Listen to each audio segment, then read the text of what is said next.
Hello everyone. So Ken's technology पे आज हम डिस्कशन करेंगे कंपनी का Q1 का रिजल्ट, जो नंबर्स इन्होंने रिपोर्ट करे हैं उनका con call, and most importantly अभी रिसेंटली जितने भी डेवलपमेंट्स हुए हैं बिजनेस के अंदर, सेमीकंडक्टर बिजनेस में क्या प्रोग्रेस चल रहा है, आगे का ग्रोथ पोटेंशियल कैसा लगता है कंपनी का, एंड जो वैल्यूएशन को लेकर के भी जो कंसर्न है वो सारी चीजें डिस्कस करेंगे। सो कंप्लीट एनालिसिस करेंगे कंपनी का।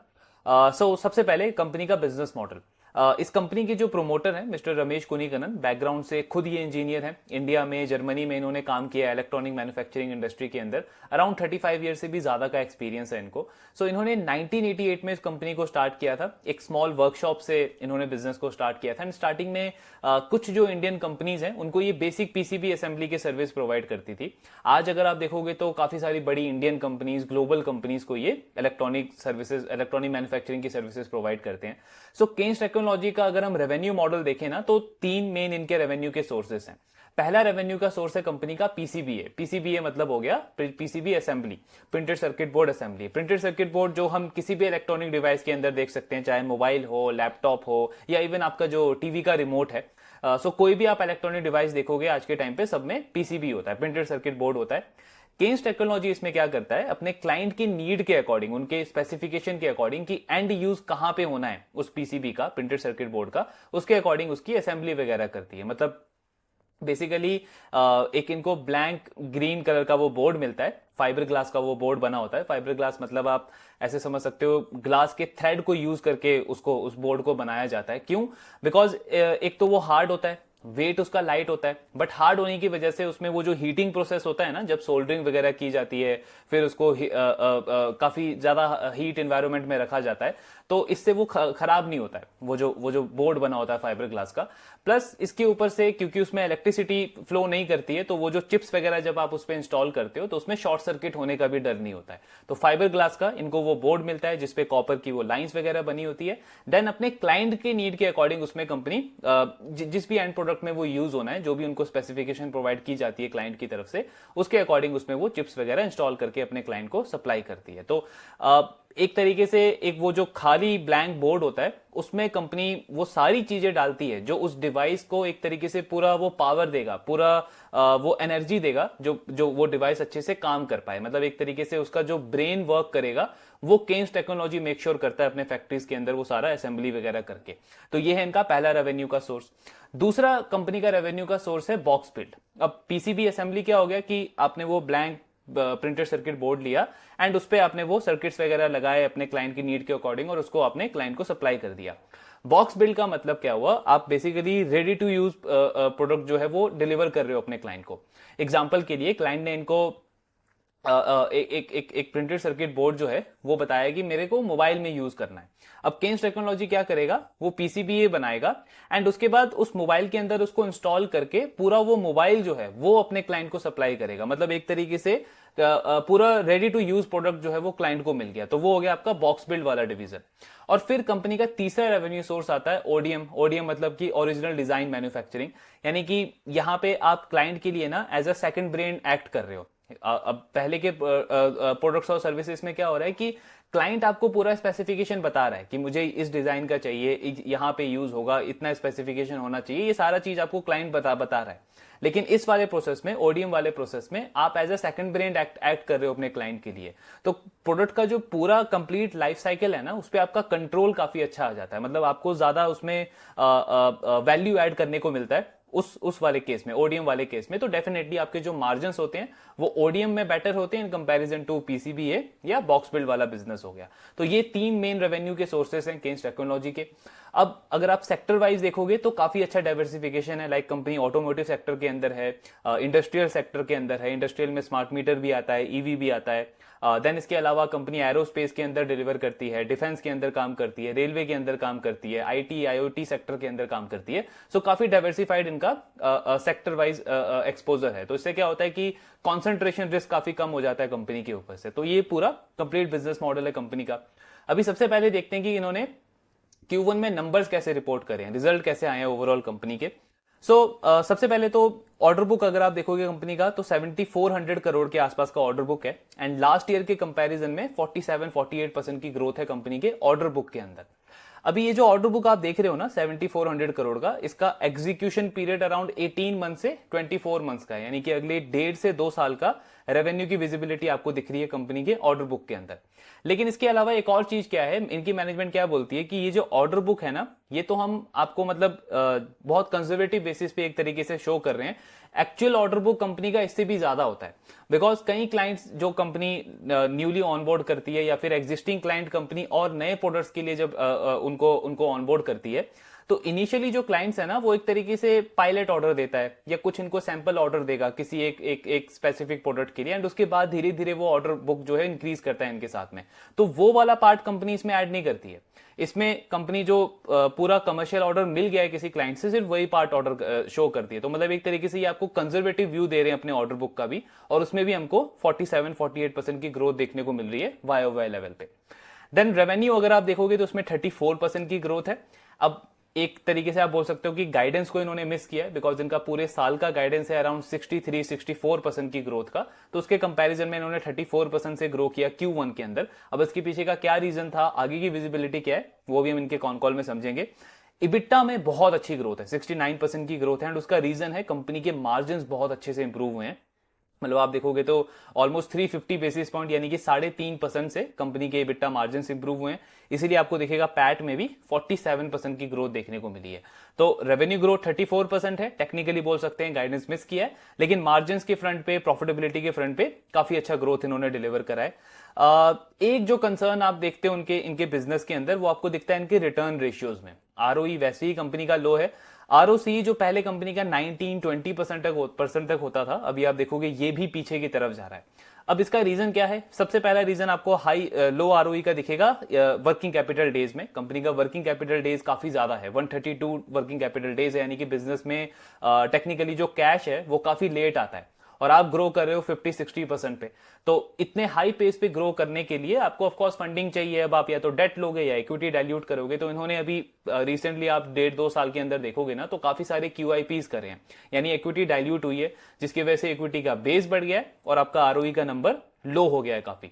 ROCE कंपनी का नीचे की तरफ गया है, 19-20% से 15% आ गया। क्यों? बिकॉज कंपनी का एसेट बेस बहुत ज्यादा बढ़ गया है। अगर आप केन्स टेक्नोलॉजी का फिक्स एसेट देखोगे ना FY23 में और FY25 में, जो अभी फाइनेंशियल ईयर कंप्लीट हुआ है, सो ऑलमोस्ट इनका 6 से 7 टाइम फिक्स एसेट इंक्रीज हो गया है। मतलब ये देख करके हमको समझ आता है कि कितना बड़ा कैपेक्स किया है कंपनी ने पिछले 2 साल के अंदर। तो जब आपका एसेट बेस इतना ज्यादा बढ़ जाएगा, तो बिल्कुल नेचुरल सी बात है कि रेवेन्यू तो एकदम से आएगा नहीं। आई मीन इसको आप इस तरीके से समझ सकते हो, फॉर एग्जाम्पल जैसे आपका टैक्सी ऑपरेटिंग का बिजनेस है, अब आपके पास 3 टैक्सीज थे, सडनली आपने 5 टैक्सी और ऐड कर दिए अपने बिजनेस के अंदर, और 2-2 लाख का एक टैक्सी पड़ा, यानी कि आपको टोटल कॉस्ट कितना पड़ गया, 10 लाख आपको इन्वेस्ट करना पड़ा 5 टैक्सी और ऐड करने के लिए। अब उन टैक्सी से जो रेवेन्यू आएगा वो आने में आपको टाइम लगेगा, ऐसा नहीं है कि डे 1 पे आप 10 लाख अर्न करने लग जाओगे। तो वही इनके साथ में हुआ है कि एसेट बेस बहुत ज्यादा बढ़ गया है, लेकिन उनसे जो रेवेन्यू आना है वो अभी आने वाले टाइम के अंदर आएगा। तो शॉर्ट टर्म में कंपनी के रिटर्न रेशियोज पे हमको ये इंपैक्ट देखने को मिल रहा है। डेट लास्ट ईयर से जरूर आपको दिखेगा काफी इंक्रीज हो गया, लेकिन नेट डेट टू इक्विटी काफी नेग्लिजिबल है कंपनी का, बिकॉज कैश इन्वेस्टमेंट्स वगैरह काफी ज्यादा पड़े हैं कंपनी के पास में। देन इनका अगर हम रेवेन्यू मिक्स देखें तो इंडस्ट्री वाइज ऑलमोस्ट सेम है, जस्ट आपको दिखेगा इंडस्ट्रियल सेगमेंट से जो लास्ट ईयर 55% रेवेन्यू आता था, इस साल 59% रेवेन्यू कंपनी का इस पर्टिकुलर सेगमेंट से आया है। ओवरऑल बाकी और सेक्टर्स आप देखोगे तो बिल्कुल सेम है लास्ट ईयर के कंपैरिजन में। लेकिन अगर हम प्रोडक्ट वाइज देखने जाएं तो एक वहां पे डिफरेंस हमको दिखेगा कि ODM यानी कि ओरिजिनल डिजाइन मैन्युफैक्चरिंग वाला, लास्ट ईयर सिर्फ 2% रेवेन्यू आया था इस सेगमेंट से, इस बार आप देखोगे तो 36% रेवेन्यू है, यानी कि मतलब जो कॉम्प्लेक्स चीज है उसमें मेरा रेवेन्यू का शेयर बढ़ गया है, यानी कि उसमें मेरे मार्जिन्स बेटर हैं। तो ये एक बड़ा रीजन हो सकता है कि क्यों कंपनी के बिट्टा मार्जिन्स हमको इस क्वार्टर में इतने अच्छे दिखे हैं, मतलब लगभग 3.5% का इंप्रूवमेंट दिखा है। देन ये एसेट बेस की हमने बात की। अगर आप लास्ट 1 ईयर का भी देखोगे तो ऑलमोस्ट एसेट बेस कंपनी का डबल हो गया, ग्रॉस ब्लॉक जो है वो डबल हो गया लास्ट ईयर के कंपैरिजन में, लेकिन एसेट टर्न आपका नीचे की तरफ चला गया। एसेट टर्न का मतलब क्या हुआ कि 100 रुपए के एसेट के पीछे आप कितना रेवेन्यू जनरेट करते, तो पहले आप 100 रुपए का 500 कमाते थे, अब आप 100 रुपए लगा के 300 रुपए कमा रहे हो, तो आपका एसेट टर्न नीचे की तरफ आ गया है, लेकिन उसका रीजन है कि एसेट बेस आपका बढ़ गया है। तो शॉर्ट टर्म का इंपैक्ट है ये, लेकिन ऑफ कोर्स आने वाले टाइम में हमको जैसे दिख रहा है कि डिमांड विजिबिलिटी अच्छी है, ऑर्डर बुक कंपनी का ग्रो करता जा रहा है, तो अगर एग्जीक्यूशन ठीक रहा तो ये चीज नॉर्मल हो जाएगी। वर्किंग कैपिटल डेज या रिसीवेबल डेज में आपको दिखेगा काफी शार्प इंक्रीज देखने को मिला है। रिसीवेबल डेज तो कंपनी के ऑलमोस्ट डबल हो गए 80 से 145, बट इसके ऊपर पूरा एक्सप्लेनेशन दिया है मैनेजमेंट ने, तो उसको अभी हम कॉन कॉल में समझेंगे। तो ये पूरा बिजनेस मॉडल एंड रिजल्ट वाला पार्ट था केन्स टेक्नोलॉजी का। अभी देखते हैं कि मैनेजमेंट कॉन कॉल के अंदर क्या बोल रहा है, एंड उसके साथ में डिस्कस करेंगे कि और क्या लेटेस्ट डेवलपमेंट हो रही है बिजनेस के अंदर। सो सबसे पहले मैनेजमेंट का कहना है कि हमारा जो बिजनेस मॉडल है ना, वो स्ट्रेटेजिकली शिफ्ट होता जा रहा है ईएमएस से ईएसडीएम के अंदर। ईएमएस मतलब हो गया आपका इलेक्ट्रॉनिक मैन्युफैक्चरिंग सर्विस, यानी वही आप एक तरीके के कॉन्ट्रैक्ट मैन्युफैक्चरर हो, क्लाइंट आपको सब कुछ बता रहा है कि क्या बनाना है, कैसे बनाना है, एंड उसके बाद आप वो काम उसको मैन्युफैक्चर करके उसको क्लाइंट को सप्लाई कर रहे हो। ईएसडीएम का मतलब क्या है आपका, electronic system design and manufacturing, यानी सिस्टम की डिजाइनिंग से लेकर के मैन्युफैक्चरिंग तक सारी चीजें मैं मैनेज कर रहा हूं। तो प्रोडक्ट का एक तरीके से आप बोल सकते हो जो कंप्लीट लाइफ साइकिल है ना, उस पर मेरा कंट्रोल बढ़ गया। इसको आप इस तरीके से समझ सकते हो कि पहले मतलब आपके घर में जब आप छोटे होते हो, जब हम छोटे होते हैं, तो घर में कोई भी इवेंट होता है या घर में कोई भी बड़ा डिसीजन लेना होता है, तो हमारा जो इन्वॉल्वमेंट है उसमें वो बहुत कम होता है। हमें बस बताया जाता है कि ये इवेंट है, इस तरीके से आपको करना है, इस तरीके से आपको ये एग्जीक्यूट करना है, एंड हमारा बस उतना ही रोल रहता है। लेकिन जैसे जैसे आपकी वैल्यू बढ़ती है, वैसे वैसे आपका उस इवेंट में या कोई भी जो बड़ा डिसीजन होता है घर का, उसमें आपका से बढ़ जाता है, उसमें आपकी इन्वॉल्वमेंट बढ़ जाती है। तो सेम केन्स के केस में भी वही है। पहले कंपनी सिर्फ अपने क्लाइंट के डिजाइन के ऊपर काम करती थी, अब कंपनी बिल्कुल एक रॉ आइडिया होता है जो क्लाइंट के माइंड में, उसको वो डिजाइन के ऊपर लेकर के आते हैं एंड पूरा वो मैन्युफैक्चरिंग, पूरा टेस्टिंग वगैरह करके क्लाइंट को सप्लाई करते हैं। यानी एक तरीके से आप बोल सकते हो कि वैल्यू चेन में केन्स ने आगे की तरफ प्रोग्रेस किया, एंड यही रीजन है कि कंपनी के स्ट्रक्चरली आप मार्जिन देखोगे ना, तो ईयर आफ्टर ईयर आपको इंप्रूवमेंट दिखेगा। तो ये कंपनी का बिजनेस मॉडल एक तरीके से इवॉल्व हुआ है। देन इंटरनेशनल एक्सपेंशन में अगर हम देखें तो कुछ टाइम पहले इन्होंने ऑगस्ट इलेक्ट्रॉनिक करके एक कंपनी है नॉर्थ अमेरिका में, कनाडा में, उस कंपनी को इन्होंने एक्वायर किया है। अब इससे होगा क्या, 2-3 बेनिफिट्स मिलेंगे। पहला बेनिफिट तो ये है कि वो जो कंपनी है ऑगस्ट इलेक्ट्रॉनिक, वो है तो वही ईएमएस कंपनी है जो केन्स करती है, लेकिन उनका सेक्टर एक्सपोजर अलग है। लाइक वो ऑयल एंड गैस हो गया, जो एनर्जी सेक्टर हो गए, मेडिकल सेक्टर हो गया, उन सेक्टर के क्लाइंट्स को कैटर करती है, और केन्स का अभी करंट एक्सपोजर उन इंडस्ट्रीज की तरफ इतना ज्यादा नहीं है। तो केन्स को वो नए क्लाइंट्स मिल गए अपने बिजनेस में, अपने एग्जिस्टिंग प्रोडक्ट्स कंपनी उनको क्रॉस सेल कर सकती है, अपसेल कर सकती है।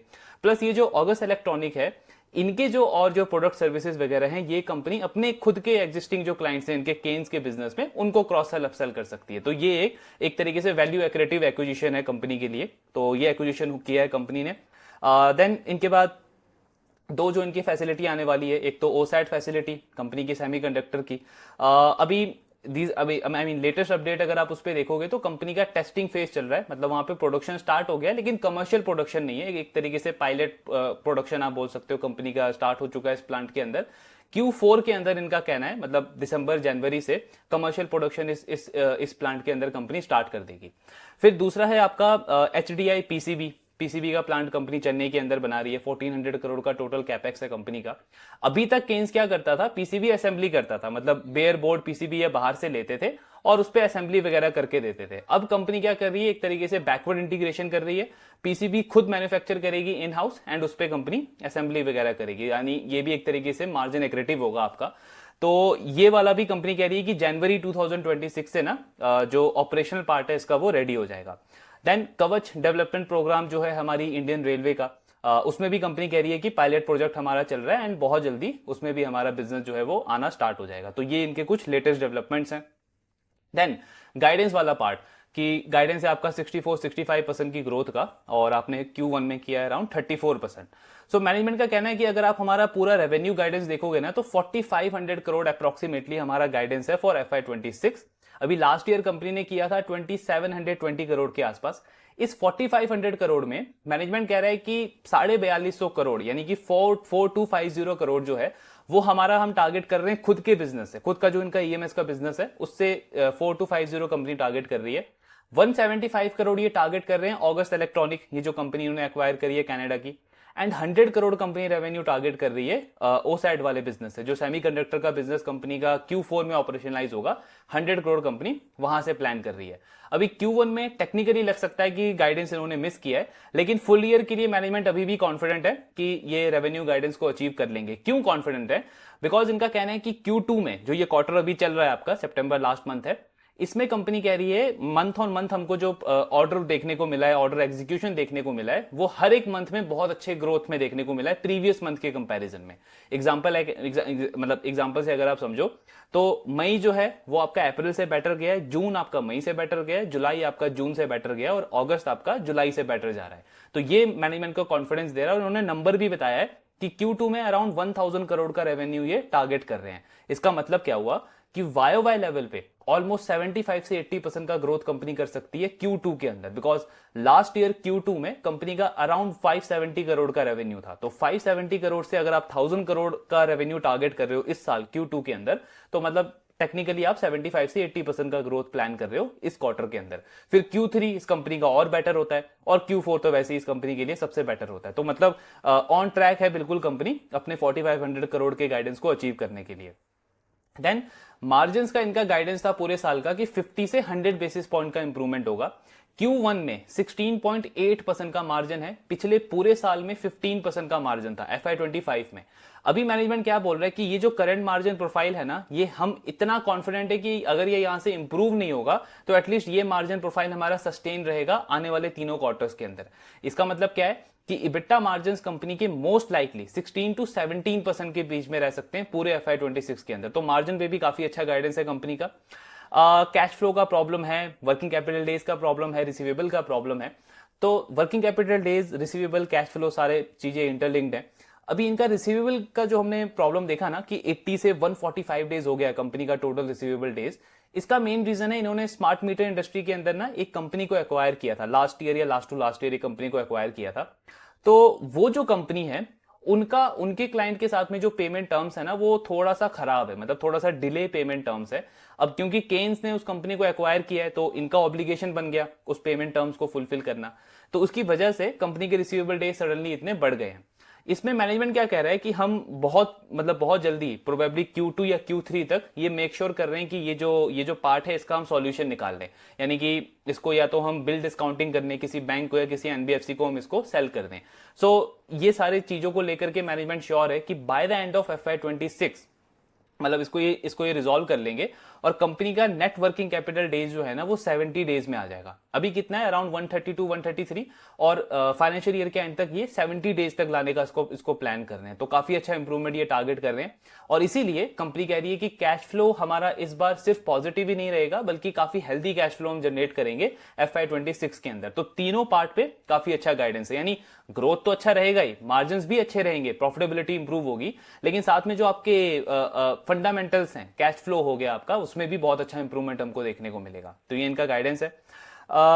देन इसके बाद ऑटोमोटिव सेगमेंट पे मैनेजमेंट का कहना है कि Q1 बिल्कुल अच्छा नहीं रहा है, मतलब आप बोल सकते हो थोड़ा सा स्लो था ऑटोमोटिव सेगमेंट हमारे लिए, लेकिन हमने मंथ ऑन मंथ उसमें ना इंप्रूवमेंट देखा है और अभी भी करंटली हम देख रहे हैं ये GST रैशनलाइजेशन से पहले की कमेंट्री है मैनेजमेंट की कि इसमें हम एक अच्छा पिकअप देख रहे हैं और आने वाला जो फेस्टिव सीजन है उसमें काफी अच्छी डिमांड हम देख रहे हैं। और अभी जो GST रैशनलाइजेशन हुआ है उसके बाद तो आप हर एक ऑटो कंपनी की मैनेजमेंट की कमेंट्री सुनोगे तो सारी मैनेजमेंट ऑलमोस्ट कॉन्फिडेंट है कि हाई डबल डिजिट ग्रोथ वो करेंगे इस पूरे फेस्टिव सीजन में। तो ग्रोथ आउटलुक इनके लिए भी नेचुरली काफी अच्छा हो जाता है। देन जो इनका ओसैट वाला बिजनेस है, अभी इसमें कंपनी क्या कर रही है ना, सेमीकंडक्टर खुद नहीं बना रहे हैं, मतलब ये बेसिकली वही असेंबली और टेस्टिंग का काम करेंगे जो काम ये EMS वाले बिजनेस में करते हैं ना, PCB असेंबली टेस्टिंग का, सेम काम ये सेमीकंडक्टर के वाले बिजनेस के अंदर करेंगे। क्योंकि आप टेक्निकली लॉजिकली अगर आप देखो तो इनके वैल्यू चेन में बिल्कुल वो मैच करता है ना, एक तरीके से उसका एक्सटेंशन है। डायरेक्टली आप मैन्युफैक्चरिंग के अंदर नहीं आ सकते बिकॉज आई थिंक कैपेक्स में अगर आप कंपेयर करोगे तो ऑलमोस्ट 5 से 7 टाइम का ज्यादा कैपेक्स लगता है आपको, अगर आपको वो वेफर वगैरह बनाने का अगर खुद का प्लांट लगाना है इंडिया में। टाटा आई थिंक उसका प्लांट लेकर के आ रहा है जो 2026 तक एक्सपेक्टेड है कि ऑपरेशनलाइज होगा। तो इस कंपनी का भी नियर फ्यूचर में उसमें कोई प्लान नहीं है, ये असेंबली और टेस्टिंग के ऊपर ही फोकस कर रहे हैं। अब इसमें होगा क्या, इनके अगर आप करंट क्लाइंट प्रोफाइल देखोगे तो तीन इनके पास ऑलरेडी क्लाइंट्स हैं, एक इंडिया से है, एक यूएस से है एंड एक आई थिंक जर्मनी से है, प्लस 4 क्लाइंट्स कंपनी ने और साइन किए हैं, तो रेवेन्यू विजिबिलिटी काफी स्ट्रांग है इसीलिए कंपनी की। दूसरा, कंपनी कह रही है कि ये ना असेंबली टेस्टिंग हम करके हम हमारे क्लाइंट को एक्सपोर्ट करेंगे, तो एक तरीके से तो एक्सपोर्ट हुआ ये, लेकिन जो एंड प्रोडक्ट है ना वो वापस इंडिया में कंज्यूम होगा। एग्जांपल के लिए जैसे ऑटो सेक्टर में कोई इनका क्लाइंट है, तो वो सेमीकंडक्टर पूरा असेंबल टेस्ट करके कंपनी अपने क्लाइंट को जर्मनी में या यूएस के अंदर उसको सप्लाई करेगी। अब इनका क्लाइंट जो है उस चिप को अपने उस एंड प्रोडक्ट के अंदर, उस व्हीकल के अंदर उसको इंस्टॉल करके वापस इंडिया में भेजेगा, तो जो एंड कंजम्पशन होगा वो उसका इंडिया में होगा। मतलब एक तरीके से आप बोल सकते हो इंपोर्ट सब्सटीट्यूट हमारा इसमें रेडी हो जाएगा, बट मतलब अभी भी काफी काफी लंबा रास्ता इसमें करना बाकी है, लेकिन हाँ प्रोग्रेस अच्छा है। तो ये इनका पूरा इसमें वैल्यू चेन रहेगा ओसैट वाले बिजनेस के अंदर। देन ग्रॉस मार्जिन पे ऑफकोर्स कंपनी का कमेंट्री काफी अच्छा है, मार्जिन एक्सपेक्टेशन है कंपनी का इंप्रूव होगा आगे चल के। जो स्मार्ट मीटर वाला बिजनेस है कंपनी का, उसमें इनका टारगेट है कि 15% का टोटल मार्केट ये कैप्चर करेंगे, तो रेवेन्यू टर्म्स में ये आपका बन जाएगा 1000 से 1200 करोड़ के आसपास। और अभी करंटली कंपनी का एक क्वार्टर का रेवेन्यू लगभग 1000 करोड़ आता है, तो आने वाले कुछ टाइम के अंदर इनका एक सेगमेंट, मतलब सिर्फ एक ये स्मार्ट मीटर वाला सेगमेंट जो है ये 1000 से 1200 करोड़ का रेवेन्यू जनरेट करेगा पूरे साल के अंदर। प्लस फिर जो ईवी वाला बिजनेस है उसमें कंपनी कह रही है कि हमने 2 बड़े 2 व्हीलर कंपनीज को ऑनबोर्ड किया है और उससे काफी अच्छा ऑर्डर हमको मिल रहा है। प्लस जो आपका आगे फेस्टिव सीजन आने वाला है, इसमें काफी सारी कंपनीज जो हैं जो न्यू 4 व्हीलर मॉडल लॉन्च कर रही है, उसका काफी अच्छा ऑर्डर बुक हमारे पास पड़ा हुआ है पाइपलाइन में। एरोस्पेस इंडस्ट्री के अंदर कंपनी ने काफी नए क्लाइंट्स को ऑनबोर्ड किया है एंड हर एक क्लाइंट से कंपनी कह रही है ऑलमोस्ट $10 मिलियन का हमारे पास ऑर्डर आया है इस क्वार्टर के अंदर। एंड इसके साथ में जो आपका रेलवे का बिजनेस है उसमें भी कंपनी कह रही है वो कवच प्रोग्राम के लिए उसका पायलट फेज में चल रहा है, टेस्टिंग फेज चल रहा है एंड काफी मतलब आने वाले क्वार्टर्स के अंदर उससे भी रेवेन्यू आना स्टार्ट हो जाएगा। एरोस्पेस में कंपनी कह रही है पूरे साल में हमारा रेवेन्यू लगभग 8% आएगा एरोस्पेस इंडस्ट्री से। अभी कितना है 1 से 2%, मतलब नेक्स्ट 3 क्वार्टर्स में उसमें काफी अच्छी ग्रोथ रहेगी। फिर रेलवे वाले सेक्टर से कंपनी कह रही है मतलब पूरे साल में 10 से 12% रेवेन्यू हमारा रेलवे से आएगा। अभी कितना है 7 से 8%। तो एरोस्पेस, रेलवे एंड आपका ऑटोमोबाइल, ये 3 मेन कंपनी के हाई ग्रोथ सेक्टर होने वाले आने वाले 3-4 क्वार्टर्स के अंदर। तो ये मेनली इनका कॉन कॉल था, मतलब गाइडेंस इन्होंने मिस नहीं किया है, गाइडेंस को लेकर के काफी कॉन्फिडेंट है। इनफैक्ट प्रॉफिटेबिलिटी पे तो गाइडेंस को और इंक्रीज किया है कंपनी ने, मार्जिन वाले पार्ट पे अगर आप देखोगे, एंड उसके साथ में कैश फ्लो भी इंप्रूव होगा आपका इस साल, और जो रिसीवेबल का प्रॉब्लम है वो भी काफी हद तक कंपनी उसको रिजॉल्व कर देगी। नाउ अब और जो इनके सेमीकंडक्टर वाले बिजनेस पे जो अभी मैनेजमेंट का रिसेंटली कमेंट्री आया है, सो इनका कहना है कि पहले ये एस्टिमेट कर रहे थे कि by the end of FY28 यानी कि अगले 3 साल के अंदर जो ओसैट वाला बिजनेस है ना इनका, वो लगभग 1500 करोड़ का रेवेन्यू करेगा कंपनी के टोटल रेवेन्यू में। बट अब कंपनी कह रही है कि Q4 में उसका 100 करोड़ आ जाएगा इस साल Q4 के अंदर। अगले साल ऑलमोस्ट 10 टाइम उसमें ग्रोथ आएगी, ऑलमोस्ट 1000 करोड़ का ये रेवेन्यू प्लान कर रहे हैं FY27 में। सो FY28 के लिए इनका कहना है, वैसे पहले हमने एस्टिमेट किया था 1500 करोड़, अब हम कॉन्फिडेंट है कि इस नंबर को भी ये जो बिजनेस है हमारा क्रॉस कर देगा काफी इजीली। तो मतलब उसके ग्रोथ प्रोस्पेक्ट काफी अच्छे हैं। इसमें लगभग कंपनी 3400 करोड़ का कैपेक्स कर रही है। ये जो ओसैट वाला बिजनेस है अगले 3-4 साल के अंदर ये पूरा कैपेक्स करेगी कंपनी। 65% का तो वैसे भी इनको सब्सिडी मिल रहा है सेंट्रल गवर्नमेंट से, स्टेट गवर्नमेंट से। और by the end of 2030 company का कहना है कि अप्रोक्सीमेटली 4000 करोड़ का रेवेन्यू हमारा आ जाएगा ओसैट वाले बिजनेस से। मतलब अभी FY26 में सिर्फ 100 करोड़ होगा और अगले 4 साल के अंदर 4000 करोड़ का रेवेन्यू कंपनी सिर्फ ओसैट वाले बिजनेस से एक्सपेक्ट कर रही है। आज कंपनी का पूरे ग्रुप का रेवेन्यू 3000 करोड़ भी नहीं है, और अगले 5 साल में इनका टारगेट है कि सिर्फ ओसैट बिजनेस हमारे लिए 4000 करोड़ का रेवेन्यू जनरेट करेगा। सेम HDI PCP पे भी कंपनी का कहना है कि FY27 FY28 इसमें भी काफी अच्छी ग्रोथ रहने वाली है। तो वैल्यूएशन को लेकर के जो कंसर्न लगता है ना कि 140 का पी है, 150 का पी है, वो इसीलिए है। करंट ग्रोथ तो कंपनी की है ही काफी अच्छी। लास्ट 2-3 इयर्स का ट्रैक रिकॉर्ड देखोगे तो 50-60% पे इन्होंने year after year revenue grow किया है। लेकिन नेक्स्ट 4-5 इयर्स का भी अगर आप आउटलुक लेके चलोगे, रेवेन्यू की विजिबिलिटी लेके चलोगे ना, तो बहुत बहुत स्ट्रांग लगती है बिजनेस की। ये कंपनी जो है ये उन सारे सेक्टर्स में, उन सारी इंडस्ट्रीज में प्रोग्रेस कर रही है, ग्रो कर रही है कंसिस्टेंटली, जहां पे एज अ कंट्री हमारा एस्पिरेशन है कि कल को हमको अगले 10 इयर्स के अंदर, 15 इयर्स के अंदर एक बड़ा प्लेयर बनना है, हमको वहां पे प्रोग्रेस करना है एज अ कंट्री। और उनमें केन्स हो गया, CG पावर हो गया, डिक्सन टेक्नोलॉजी हो गया, और 2-3 कंपनीज हैं जो जो कंसिस्टेंटली उसमें प्रोग्रेस कर रही है। तो ये जो कंपनीज है ना, जब तक इनका परफॉर्मेंस उसको बैक कर रहा है, आई मीन बहुत रेयर आप देखोगे कि आपको ये डबल डिजिट पीई में दिखेगा, वरना मोस्ट लाइकली इस तरीके के परफॉर्मेंस पे और ऐसा ग्रोथ आउटलुक जब तक रहेगा, आपको ये ट्रिपल डिजिट पी में ही इनके स्टॉक्स दिखेंगे। केन्स का आई मीन मुझे याद आता है जनवरी में हमने जब डिस्कस किया था, इनके Q3 के रिजल्ट आए थे, सो अराउंड 150 करोड़ से इनका जो रेवेन्यू है ना वो पोस्टपोन हुआ था। रेवेन्यू लॉस नहीं हुआ था, रेवेन्यू पोस्टपोन हुआ था, एंड वहां पे मार्केट ने काफी नेगेटिवली रिएक्ट किया था। आई थिंक 3800 या 4000 तक स्टॉक आ गया था। आज आप वहां से देखोगे तो 7-8 मंथ्स के अंदर स्टॉक ऑलमोस्ट डबल हो गया। सो उस तरीके की अगर अपॉर्चुनिटी आती है, मतलब ऐसा कोई वन टाइम ऐसा इवेंट आता है जहां पे मार्केट बहुत नेगेटिवली रिएक्ट करता है, ऑफ कोर्स वो एक गोल्डन अपॉर्चुनिटी हो सकता है इन्वेस्टर्स के लिए कि थोड़े से सस्ते पी में स्टॉक दिख जाए। अदरवाइज जैसी इनकी परफॉर्मेंस है और जिस तरीके का ग्रोथ पोटेंशियल लगता है, ये आपको इसी वैल्यूएशन के आसपास ही दिखेगा। आई मीन मोस्टली अगर हम बात करें तो, क्योंकि आप FY28 का इनका आप गाइडेंस अगर आप लेके चलोगे पूरे ग्रुप का, तो $1 बिलियन का रेवेन्यू टारगेट कर रहे हैं, मतलब कि 8500 करोड़ हो गया आपका। FY25 में आपका रेवेन्यू था अराउंड 2700 करोड़। सो 3 इयर्स के अंदर आप ऑलमोस्ट 3x ग्रोथ टारगेट कर रहे हो अपने रेवेन्यू में। फिर कंपनी का कहना है कि उसके 2 साल के बाद यानी 2030 तक हम अपना जो रेवेन्यू है वो $2 बिलियन कर देंगे, यानी 8500 करोड़ से 17,000 करोड़। तो मतलब अगले 5 साल में आपका जो रेवेन्यू है वो ऑलमोस्ट 7x 5x 8x तक जाने का एक्सपेक्टेशन है। ऐसा ग्रोथ टारगेट कंपनी कर रही है। और इंडस्ट्री को लेकर के अगर आप देखोगे overall, I mean globally India को लेकर के काफी पॉजिटिव है अभी करंटली मार्केट जो है, बिकॉज गवर्नमेंट का फोकस है उस डायरेक्शन में और सारे इनिशिएटिव्स आप देखोगे ना तो उसको सपोर्ट करता है। तो एक बहुत पॉजिटिव सेंटीमेंट बना हुआ है, परसेप्शन काफी अच्छा बना हुआ है, जिसकी वजह से भी एक थोड़ा सा प्रीमियम वैल्यूएशन हमको देखने को मिलता है।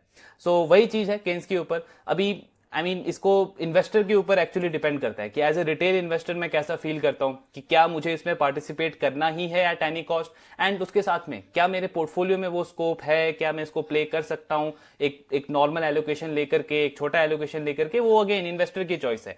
वैल्यूएशन को अगर आप देखोगे ना 140-150 का जो पी करंट आपको दिख रहा है, अगर आप पैग रेशियो के व्यू से इसको कंपेयर करने जाओगे तो इतना खराब वैल्यूएशन नहीं लगता है, बिकॉज इनका फॉरवर्ड पी जो है वो अराउंड 95-96 के आसपास आता है, क्योंकि पूरे साल का रेवेन्यू अगर आप करोगे 4500 करोड़ और कंपनी कह रही है कि करंट मार्जिन प्रोफाइल हम बहुत आराम से मेंटेन करेंगे, तो 11% का पैट मार्जिन, मतलब आपका पूरे साल का जो पैट है नेट प्रॉफिट वो अराउंड 495 करोड़ होता है। तो फॉरवर्ड पी अगर आप अभी देखने जाओगे इस स्टॉक का तो अराउंड 95-96 है, लेकिन अर्निंग में ग्रोथ कितना है, अराउंड 70% के आसपास। तो जो पैग रेशियो आप कैलकुलेट करोगे ना तो वो अराउंड 1.3-1.4 के आसपास आता है। और इंडियन कॉन्टेक्स्ट में जनरली बोला जाता है कि अगर कोई भी हाई ग्रोथ बिजनेस जो स्ट्रॉन्ग टेलविंड वाले इंडस्ट्री के अंदर हो, जिसका इंडस्ट्री का आउटलुक इतना स्ट्रॉन्ग हो 5 ईयर 7 ईयर्स के लिए, वहां पे अगर आपको पैग रेशियो 1.7-1.8 के आसपास मिल रहा है अगर किसी हाई ग्रोथ बिजनेस का, तो आई मीन वो बहुत ज्यादा एक्सट्रीम वैल्यूएशन नहीं है, वो उतना एक्सेप्टेबल है। सो उस कंपैरिजन में केन्स को अगर आप देखोगे तो 1.3-1.4 के आसपास है, तब इतना बहुत आई मीन डिस्कंफर्ट नहीं लगता है वैल्यूएशन को देख करके। बट अगेन ये इन्वेस्टर पे डिपेंड करता है, अगर इन्वेस्टर कंफर्टेबल है इतना हाई पी पे करने में ग्रोथ को देखते हुए तो अगेन उसकी चॉइस है। लेकिन हाँ, बिजनेस में ऐसा कोई प्रॉब्लम नहीं है, बिजनेस ठीक कर रहा है। अभी तक जो इन्होंने गाइडेंस दिया उससे बेटर ही किया है। इनफैक्ट मैनेजमेंट से बहुत बार पूछा भी गया उनके कमेंट्री को लेकर के, उनके गाइडेंस को लेकर के। सो मैनेजमेंट ने इसका बहुत अच्छे से क्लैरिफिकेशन दिया है कि जो भी ये गाइडेंस दे रहे हैं नेक्स्ट 3 ईयर्स का, 4 ईयर्स का, 5 ईयर्स का, इसमें ये सारे चैलेंजेस काउंटर इन करके चल रहे हैं कि कल को चल के टैरिफ में कोई प्रॉब्लम होता है या जियोपॉलिटिकली कोई चीजें खराब होती हैं, वो सारी चीजें फैक्टर इन करने के बाद मैनेजमेंट ये गाइडेंस दे रहा है। सो उनका कहना है कि अगर वो चीजें नहीं होती है तब तो एक्सपेक्टेड है कि हम इससे भी बेटर परफॉर्म करेंगे। तो और पास्ट का ट्रैक रिकॉर्ड ऑलरेडी दिखाता है कि जो इन्होंने बोला उससे बेटर ही करा है। तो ये सारे प्रोस्पेक्ट्स हैं इस कंपनी के। बाकी यहाँ ट्रैकिंग इनका कंटिन्यू रखेंगे, और जो कुछ कंपनीज हैं इस इंडस्ट्री में जैसे सिरमा SGS है, पॉसिबली डिक्सन को भी ट्राई करेंगे कवर करने का। देन नेक्स्ट वीक में काफी सारी ऑटो एंसिलरीज कंपनीज हैं जिनको अभी रिसेंटली स्टडी किया है मैंने, उनमें से कुछ जो बेटर परफॉर्मिंग है उनको कवर करेंगे, उनको डिस्कस करेंगे। सो एनालिसिस हमारा चलता रहेगा। आपकी जो डाउट्स है ऑफकोर्स शेयर करते रहिए। Thank you very much.